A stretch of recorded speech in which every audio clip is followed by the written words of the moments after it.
I think, like everybody has spoken about right now, I think anything you get into, I'll tell you, comes with a risk, right? But the higher the risk, the higher the return.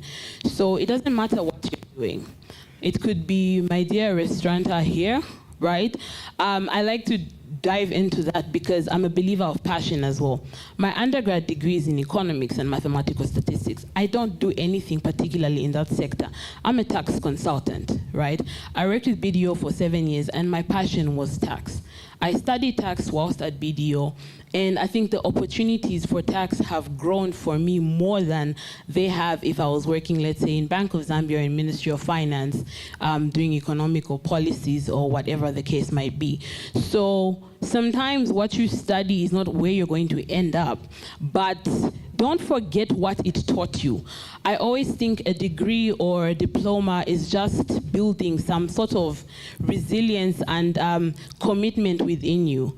Take, for example, this course. It was a 3-month course, but some people went through with it, some people did not go through with it. So it's all about showing commitment.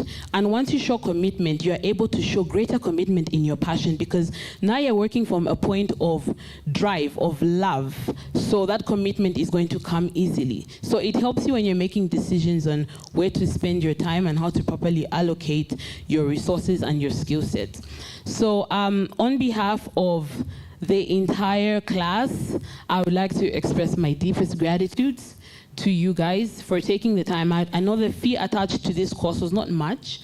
I believe time is money and your time was very well spent.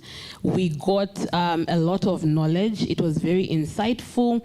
It was an eye-opener. I don't just speak for myself, but I believe I speak on behalf of everybody when I say that. I think one of the key takeaways is you need to be intentional about what it is you want to do with your life. If you're going to work, that's great, but that's not going to make you wealthy. If you want to acquire wealth, you have to be very intentional and deliberate about that. You have to study what wealthy people do to get there. It's not an overnight thing. It takes a lot of commitment, dedication, and high risk to get there. So whatever it is that you believe in, don't hesitate to start.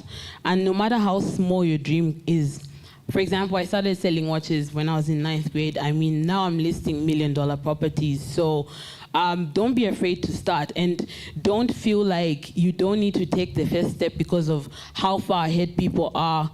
Like when I met Yangeni, for example, he's not who he is today, right? He's grown so significantly in a very short period of time, but it's because he's been very intentional and deliberate about that. So I just want to encourage somebody today, and my concluding remarks will be to use the words of, so this is a Mozambican phrase, and it's mostly used by my learned legal counterparts, and it says, "A luta continua, Vittoria è certa," meaning the struggle continues, victory is certain. So for as long as we're on this earth, we will continue to struggle.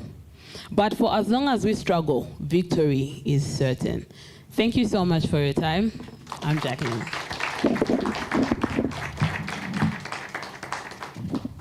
Thank you so very much.